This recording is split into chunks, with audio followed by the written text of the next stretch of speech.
ذکر کو آج کے دور کے اندر ایک نفلی چیز سمجھ لیا گیا ہے، اس لیے لوگ اس کی طرف توجہ نہیں دیتے، نہ عام نہ خاص۔ ذکر سے غفلت کی وجہ سے ہماری زندگیوں میں وہ برکتیں نہیں ہیں جو کہ ہونی چاہیے تھی۔ حالانکہ اللہ رب العزت ہمارے محسن حقیقی ہیں، ہمارے خالق ہیں، ہمارے مالک ہیں، ہمارے رازق ہیں۔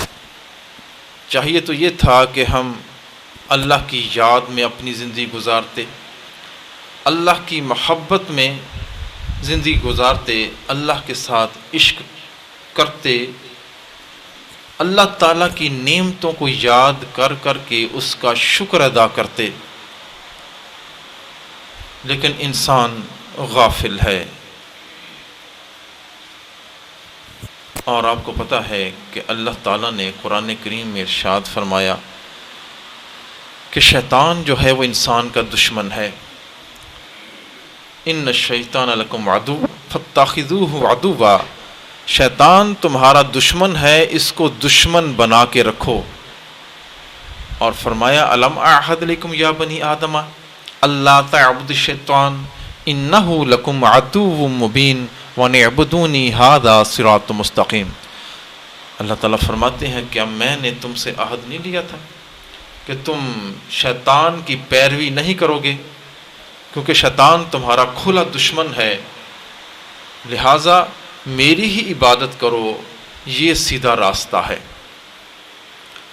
اور جو بندہ اللہ کی یاد سے غافل ہو جاتا ہے، اس کو سزا یہ ملتی ہے کہ اس پر شیطان کو مسلط کر دیا جاتا ہے۔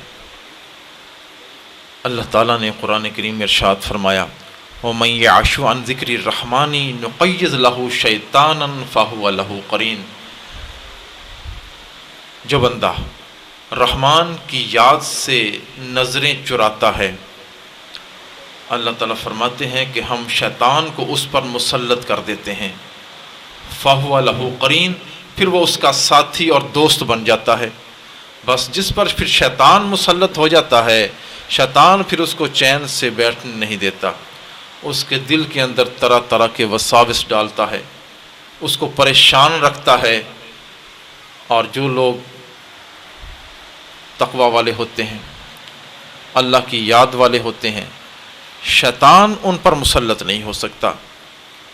فرمایا ان الذین اتقوا اذا مسهم طائف من الشیطان یتذکروا، وہ لوگ جو کہ تقوی والی زندگی گزارتے ہیں، طہارت والی زندگی گزارتے ہیں، جب شیطان کی ایک جماعت ان پر حملہ آور ہوتی ہے، تذکروا، تو اللہ کو یاد کرتے ہیں۔ جب اللہ کو یاد کرتے ہیں تو شیطان کا حملہ پسپا ہو جاتا ہے، وہ اس کے دل پر وساوس کا ڈیرا نہیں ڈال سکتا۔ آپ اس کو ایک مثال سے سمجھ سکتے ہیں کہ جب بیت اللہ شریف پر ابرہہ نے حملہ کیا اور وہ ہاتھیوں کا پورا لشکر لے کر آ گیا، ہاتھیوں کی فوج تھی۔ بیت اللہ اللہ تعالیٰ کا گھر ہے، اور جب وہ حملہ کرنے کے لیے آیا تو اللہ تعالیٰ نے ابابیلوں کو بھیج دیا۔ انہوں نے اپنے پنجوں اور منہ کے اندر کینکریاں پکڑی ہوئی تھیں، اور اوپر سے انہوں نے پھینکی تو فرمایا کہ وہ لگتی تھی ہاتھی کے اوپر اور نیچے سے گزر جاتی تھی۔ قرآن فرماتا ہے کہ ان کو ایسے بنا دیا جیسے کھایا ہوا بھوسا ہوتا ہے، ایسے تباہ و برباد فرما دیا۔ تو فرمایا اللہ والوں نے کہ جس طرح اللہ کے گھر پر ابراہہ نے لشکر لے کر حملہ کیا تھا تو ابابیلوں نے وہ کینکریاں ماریں تو ان کو تباہ و برباد کر دیا، اسی طرح یہ دل بھی اللہ کا گھر ہے۔ جب شیطان ابراہ بن کر اس پر حملہ کرتا ہے تو تم بھی اللہ کے ذکر سے، لا الہ الا اللہ کی ضربوں سے، ان کینکریوں سے اس شیطان کو دفع دور کرو، اس کو تباہ و برباد کر دو۔ واحد چیز شیطان کے وسوسوں سے بچنے کی اللہ کی یاد ہے، اللہ کا ذکر ہے۔ اور یاد رکھیں اللہ تعالیٰ فرماتے ہیں کہ اے میرے بندے، میں نے تیری خاطر تیرے گھر سے شیطان کو نکال دیا، جنت سے شیطان کو اللہ تعالیٰ نے نکال دیا تھا۔ اے میرے بندے، تیری خاطر میں نے تیرے گھر سے شیطان کو نکال دیا، کیا تو میری خاطر اپنے دل سے شیطان کو نہیں نکالتا؟ شیطان کا بسیرا بسایا ہوا ہے۔ اور ایک سوال بندے کے دل میں اٹھتا ہے کہ یہ جب دل اللہ کا گھر ہے تو پھر اللہ تعالیٰ اس کو خود صاف کیوں نہیں فرما دیتے، پاک کیوں نہیں فرما دیتے؟ بندے کو کیوں حکم دیا جا رہا ہے کہ اس کو ذکر کے ذریعے سے پاک صاف کرو؟ تو علماء نے اس کا جواب دیا ہے، فرماتے ہیں کہ یہ جو دل ہے نا، اس میں بندے کی حیثیت میزبان کی ہے اور اللہ تعالیٰ کی حیثیت مہمان کی ہے، اور گھر کو صاف رکھنا میزبان کا کام ہوتا ہے، مہمان کا کام نہیں ہوتا۔ تو لہٰذا یہ دل ہمارے پاس ہے، یہ ہم میزبان ہیں، اس کو پاک صاف رکھنا یہ ہمارا کام ہے۔ اللہ تعالیٰ تو مہمان کی حیثیت سے ہیں، تو ہم جب تک پاک صاف نہیں کریں گے اس وقت تک اللہ کی محبت اور اللہ کی یاد اس کے اندر نہیں آئے گی۔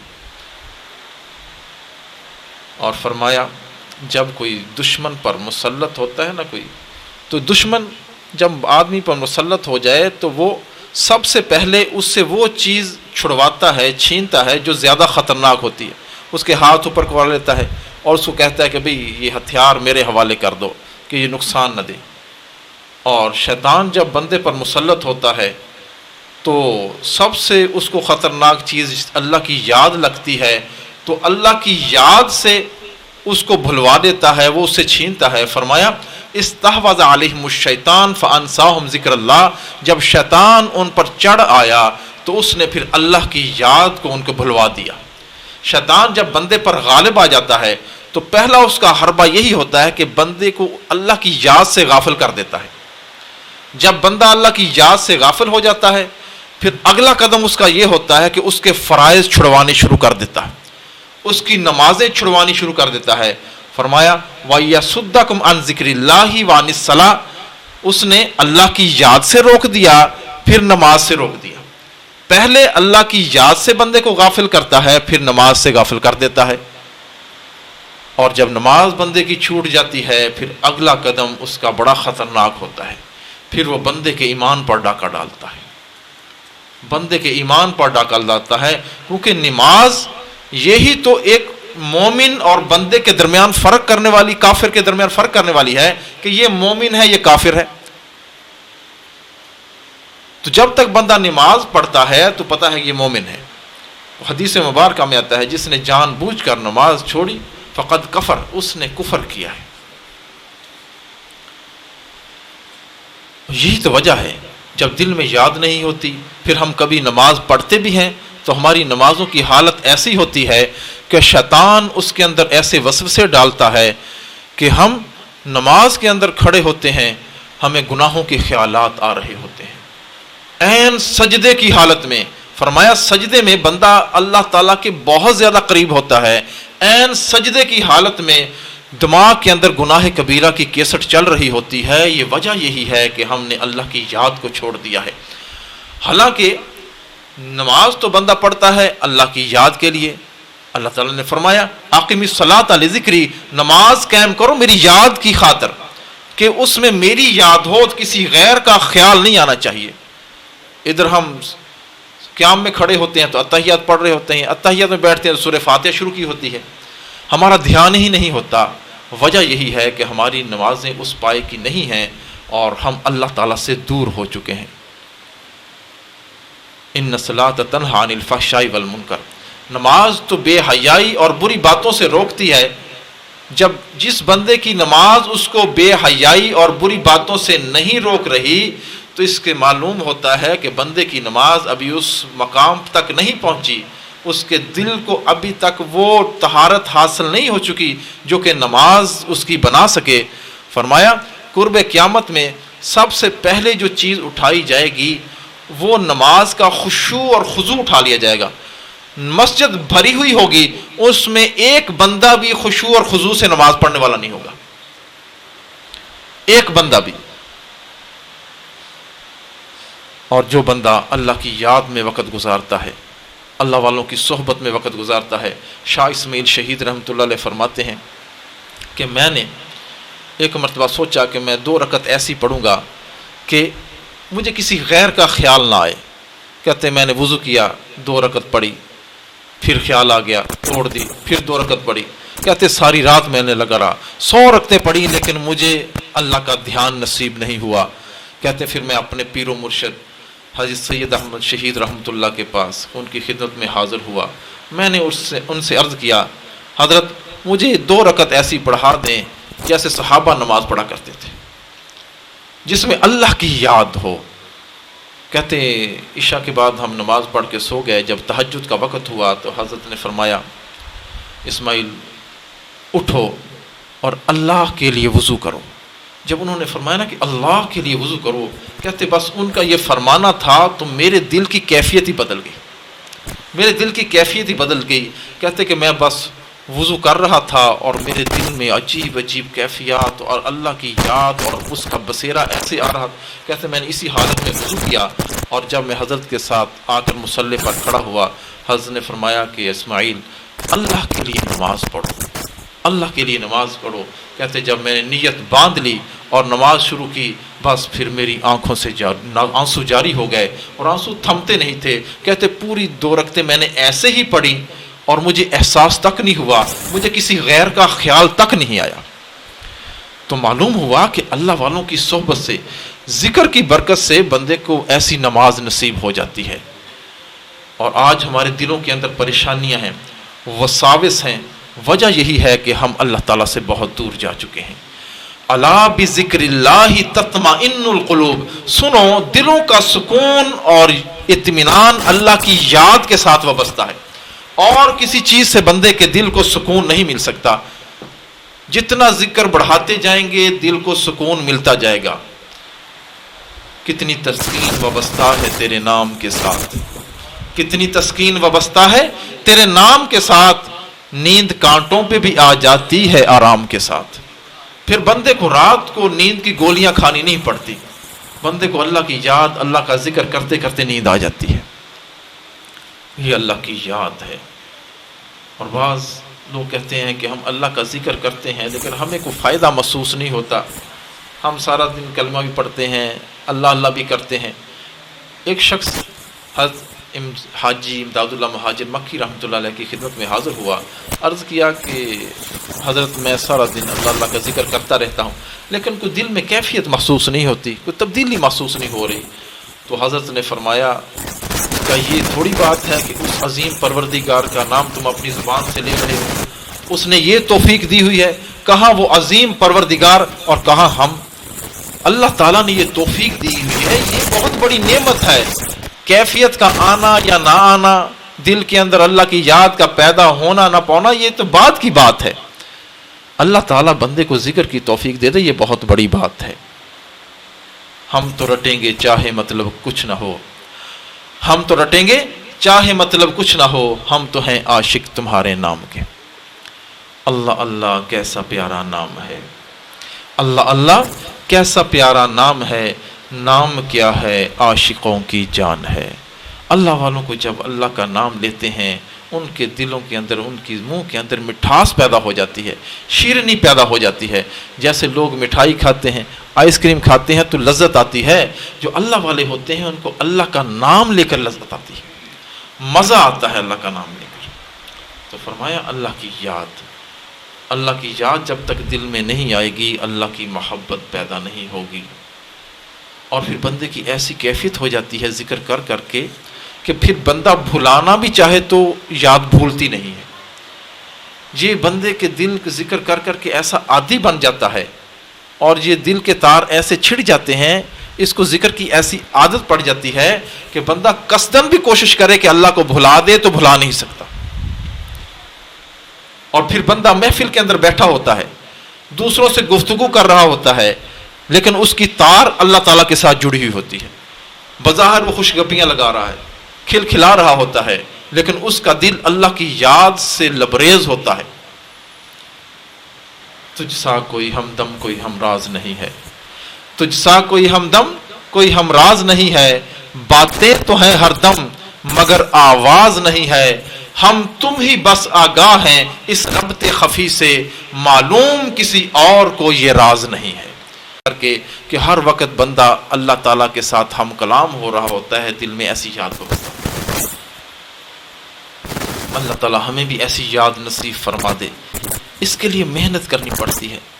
آپ کے پاس ہر مہینے ماشاءاللہ اتنی دور سے بزرگ آتے ہیں اللہ والے، ہم بس ان کی مجلس میں بیٹھتے ہیں، اٹھ کے چلے جاتے ہیں، لیکن ان سے ہم سیکھتے نہیں ہیں۔ ذکر سیکھ کے کرنا پڑتا ہے۔ ہر کام دنیا کا سیکھتے ہیں، جو اللہ کی یاد، اللہ کا ذکر بھی سیکھنا پڑتا ہے۔ جب سیکھ کے کریں گے تو پھر جلدی بندے کو اللہ تعالیٰ کی محبت، اللہ کا دھیان نصیب ہو جاتا ہے۔ فرمایا یہ مرد، یہ جو ذکر کرنے والے ہوتے ہیں نا، یہ ایسے مرد ہوتے ہیں کہ ان کو پھر تجارت اور دکانوں پہ بیٹھنا اللہ کی یاد سے غافل نہیں کرتا۔ ان ذکر کرنے والوں کا اللہ تعالیٰ نے قرآن میں ذکر فرمایا رجال لا تلہیہم تجارت ولا بیع عن ذکر اللہ۔ یہ ایسے مرد ہیں کہ ان کو تجارت اور خرید و فروخت پھر اللہ کی یاد سے غافل نہیں کرتی۔ دکانوں کے اندر بیٹھے ہیں، کاروبار میں لگے ہوئے ہیں، لیکن دھیان اللہ تعالیٰ کی طرف ہے۔ لیکن اس کے لیے پہلے کچھ وقت نکالنا پڑتا ہے، تنہائی میں کچھ ذکر کرنا پڑتا ہے، کچھ آدھا گھنٹہ پونا گھنٹہ بندہ وقت نکالے۔ 24 گھنٹے میں بندہ آدھا گھنٹہ بھی اپنے رب کو نہ دے تو پھر فائدہ، آدھے گھنٹے وقت دے، یہ بھی بہت ہے آج کے دور کے اندر، اور بندے کو بڑی جلدی اللہ تعالیٰ کی محبت نصیب ہو جاتی ہے۔ دیکھیں اللہ تعالیٰ نے فرمایا قرآن کریم کے اندر فاذکرونی اذکرکم، تم مجھے یاد کرو میں تمہیں یاد کروں گا۔ ہم دنیا والوں سے محبت کرتے ہیں، پھر ان کو فون کر کے پوچھتے ہیں بھئی میں تو آپ کو یاد کرتا ہوں، آپ مجھے یاد کرتے ہو کہ نہیں کرتے؟ آپ مجھے یاد کرتے ہو کہ نہیں کرتے؟ قربان جائیں اس عظیم پروردگار پر۔ اللہ تعالیٰ فرماتے ہیں فاذکرونی اذکرکم، اے میرے بندے تم مجھے یاد کرو میں تمہیں یاد کروں گا۔ اے میرے بندے تو فرش پر مجھے یاد کرے گا، میں تجھے عرش پر یاد کروں گا۔ حدیث قدسی ہے، اللہ تعالیٰ فرماتے ہیں فَإِن ذَكَرَنِي عَبْدِي فِي نَفْسِي ذَكَرْتُهُ فِي نَفْسِي، جب بندہ مجھے اپنے جی میں دل میں یاد کرتا ہے تو میں بھی اس کو اپنے جی میں یاد کرتا ہوں۔ وَإِن ذَكَرَنِي فِي مَلَئٍ، اور جب وہ کسی مجلس میں مجھے یاد کرتا ہے ذَكَرْتُهُ فِي مَلَئٍ خَيْرٍ مِّنْهُمْ، تو میں اس کو ایسی مجلس میں یاد کرتا ہوں جو اس کی مجلس سے بہتر فرشتوں کی مجلس ہے، رحمت اس کی طرف دوڑ کر آتی ہے۔ فاذکرونی اذکرکم، اے میرے بندو تم مجھے یاد کرو میں تمہیں یاد کروں گا۔ ایک مفہوم تو اس کا یہی ہے کہ اللہ کی یاد، اور علماء نے اس کے بہت سارے مفہوم بیان کیے فرمائے ہیں۔ فرمایا فاذکرونی اذکرکم کا دوسرا مفہوم یہ ہے کہ اے میرے بندو تم مجھے میری اطاعت کر کے یاد کرو، میں مخلوق کو تمہارا مطیع اور فرما بردار بنا دوں گا۔ ایک اللہ والے فرماتے ہیں کہ جب مجھ سے کوئی نافرمانی ہو جاتی ہے اللہ تعالیٰ کی، تو میں اس کا اثر اپنی سواری میں محسوس کرتا ہوں کہ میرا گھوڑا میرا نافرمان ہو جاتا ہے، اپنے بیوی بچوں میں محسوس کرتا ہوں کہ میری بیوی بچے میری بات نہیں مانتے، کہ مجھ سے گناہ ہو چکا ہے۔ تو جب بندہ اللہ تعالیٰ کی اطاعت کرتا ہے، اللہ تعالیٰ کی حکموں کے مطابق زندگی گزارتا ہے، تو اللہ تعالیٰ مخلوق کو اس کا مطیع اور فرما بردار بنا دیتے ہیں۔ ہمارے حضرت جی نے ایک واقعہ لکھا ہے